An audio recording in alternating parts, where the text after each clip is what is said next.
Hello, I'm the Nostalgia Critic. I remember it so you don't have to. Remember in 1994 when Stargate came out? For those who don't, the build-up was incredible. All they showed was this magical gate that could teleport people to somewhere else. Where did they go? What did they find when they got there? You had to go see the movie to find out. Wow, I wonder what it could be. God, this is gonna keep me awake all night. I'm gonna see the movie right now just to find out.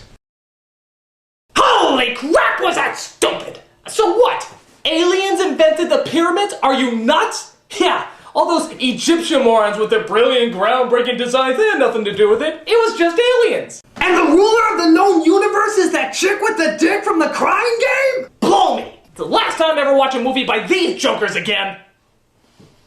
Say, you remember in 1996 when Independence Day came out? It was done by the same idiots who did Stargate, but look, all it showed in the advertising was the White House getting blown up. That's it. Nothing else. Whoa, how the hell does that happen? This movie must be good. I mean, sure they messed up with Stargate, but maybe this will be a good one. Besides, I just gotta know how the White House blows up. I'm gonna go check it out right now. Son of a bitch! This movie's even worse than the last one! So what? The President of the United States gets in a jet to fight off aliens? Are you high? God, that's it. I'm done. I am never watching another movie by these morons ever again. Ever.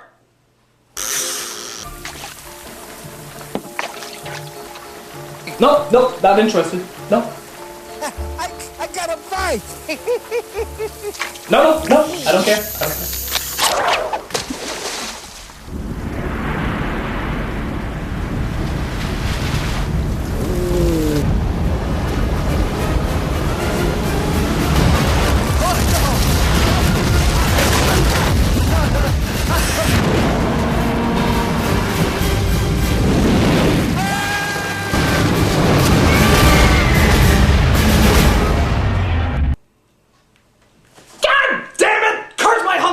Destruction! Alright, so even though the filmmakers made two horrible movies before it, Godzilla hooked us all in with its clever advertising. How? Because they never showed the monster. You had to see the movie in order to see the monster. So advertisers thought up the brilliant strategy of describing the monster for us, like vehicles that said his foot is as long as this bus, or billboards that said his head is as big as this sign. It was downright genius. Alright guys, so you suckered us in yet again, but please, can you try and give us a good movie this time? I mean, it's Godzilla! It can't be that difficult to make something that's just so unentertaining. Oh, you shit-knockers! You did it! You actually did it! You made Godzilla even less credible than it already was! Somebody give these douchebags an award for sucking! Ass! So if I had to sit through this pile of dino droppings, I figure you ought to share the pain with me. The film starts out with, oddly enough, a monster attacking the Japanese. Haven't seen that before.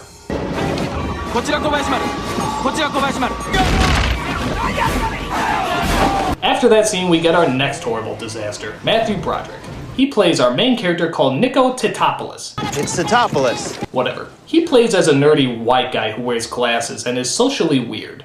Gee, that sounds like the nerdy white guy who wears glasses and is socially awkward from Stargate. Or the nerdy white guy who wears glasses and is socially awkward from Independence Day. But don't you worry, this character is far, far different. He is much more annoying than any of those other guys. So the job of Mr. Metropolis, Titopoulos, whatever, is to study earthworms and how they grow over a certain period of time. This leads to him getting the clever nickname of the Worm Guy. Matthew Broderick plays a wormy person? Finally, some ideal casting! So the military comes to take him to a piece of land in Panama, where they want him to analyze something a little bigger than an earthworm. Here's your sample. Study it. what sample? You're standing in it.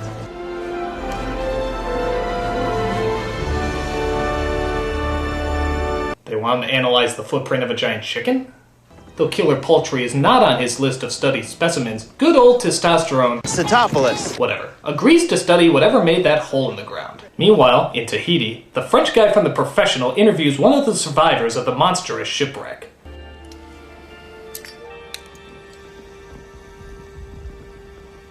Whoa, a lighter. I've seen giant radioactive lizards the size of the kingdom, but a lighter? That gets my attention. What did you see, old man? Okay, apparently fire translates English into Japanese, but I digress. What did you see, old man? Godzilla. Godzilla. Godzilla. This seems threatening at first, but take a look at what Godzilla actually translates out to. Godzilla. Godzilla. Next we cut to New York City, where a woman named Audrey wants to try and get a reporting job from an anchor she's working for, played by Harry Shearer. He's gonna consider me for the job? What else did he say? Why don't we talk about it over dinner tonight? Your place. Mr. Kamen, you're married. Yes, and you're very beautiful. Have I ever told you that before? Wow, subtle. Do you think he tries that on every woman he meets? Hi, I'm Charles. My hobbies are marriage, cheating, and having sexual intercourse with you. You want to have dinner? And then we cut to another location in Jamaica. Jesus, how many locations are there? It's like they're kicked out of every country that they try to film in.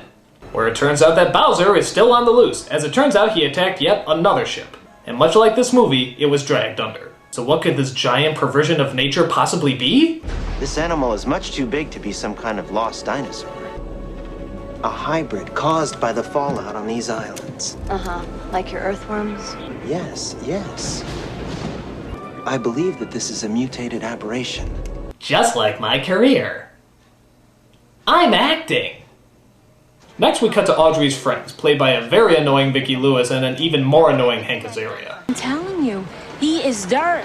He's a douchebag, gutter slime, dog crap, puke chunks. Hey, I'm eating. You don't see I'm eating? Come on, I'm trying to be all New York here. Bada bing, boom, bam, and jets and stuff. She's suddenly distracted when she sees Mr. Tapdancelis, Cetopolis. whatever, on the TV screen. Seems to be an unusually tight security around the crash site, possibly because of the military. While that's going on, we see the mayor of New York and his aide appeasing the city. Tell me if these two look familiar at all.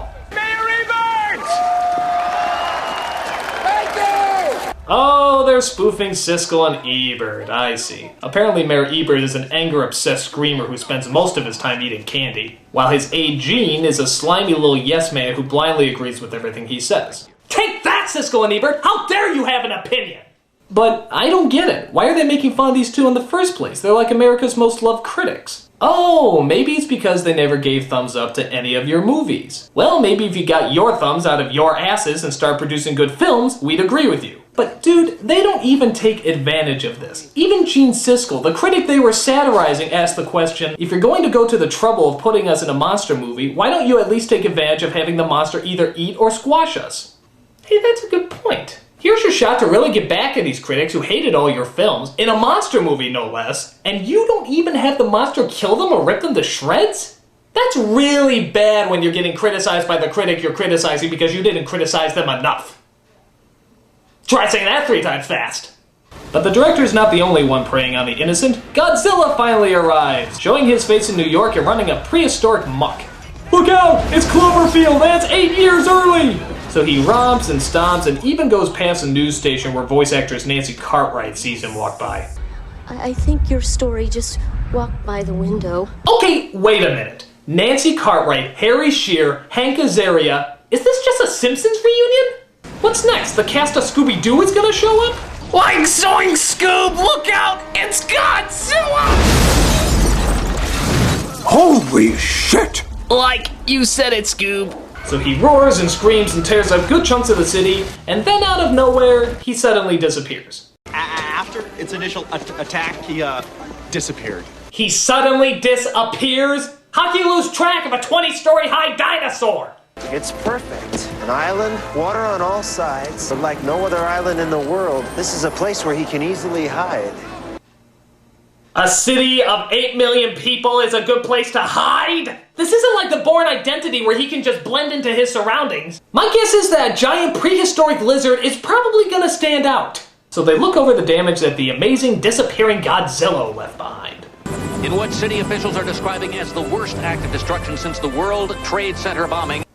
Yeah, the World Trade Center bombing. I'm sure that's the only huge disaster that New York will ever... Alright, I'm bailing out on this one. We see that Godzilla has left a long line of destruction, even caved his way through the MetLife building. Haha, that's funny. But wait, really look at this. How is it possible that that thing is still standing? New York architecture isn't just one of those big paper things that you rip through at the beginning of a football game. It's a little more complicated than that. So while the city is being evacuated, our heroes try to think of a way to lure the monster out so they can get a good shot at him. They then come up with a brilliant idea. Fish! Of course! Giant piles of fish. Because as we all know, lizards do not eat fish! They eat bugs! What are you, crazy? You'd be better off putting a giant ant farm in the middle of the city, you retards! So our brilliant and obviously un-lizard-prone hero looks over this amazing sight. That's a lot of fish. What? That's a lot of fish. That's a lot of fish. That's a lot of... I don't get it. That's a lot of fish. So? I mean, is that meant to be funny? I left a pause at the end for the audience to laugh. I mean, but what's the joke?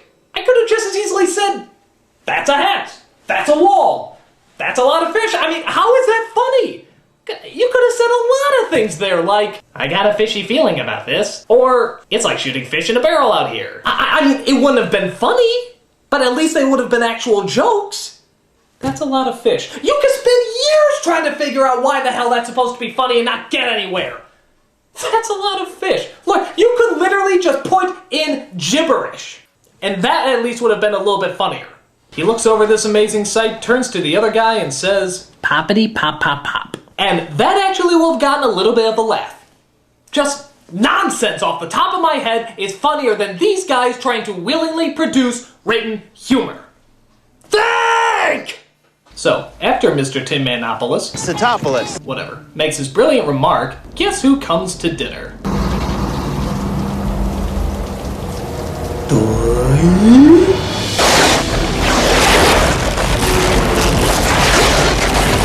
Wow, I guess Bugs Bunny is lost again. I knew I should have taken that left turn at Albuquerque. No, it's the poorly computer-generated Godzilla in all his unconvincing pixelization.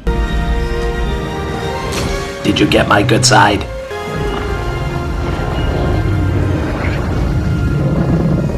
Please say he eats Broderick. No, not today. Apparently someone also forgot to tell Godzilla that lizards don't eat fish because he takes the bait literally hook, line, and sinker. But the military attack, which means, of course, more stomping and running around the city. Kill him, John Adams. Do our country proud. Woe to the Union. I was so pitifully embarrassed. Look, he's even breathing fire, just like a real lizard would do. Look at this scene. It's practically ripping off every single flying scene ever done in motion picture history. Echo 4R. Use the Force, Luke. Locked on, sir. Unit 1 to Unit 7, give me a situation report. It's colder than the buildings around them. The heat seekers can't launch. Stay on target. Than the buildings around.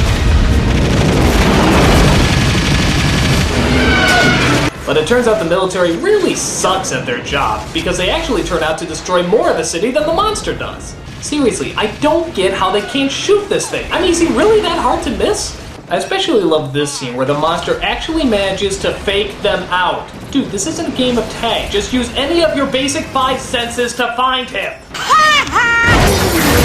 After he starts dry humping a building, Godzilla manages to, and I'm not kidding, disappear again. What is wrong with these idiots? Are they just looking at their shoelaces when he's around? I mean, wake up! We did nothing to him. Oh, that's not true. We fed him.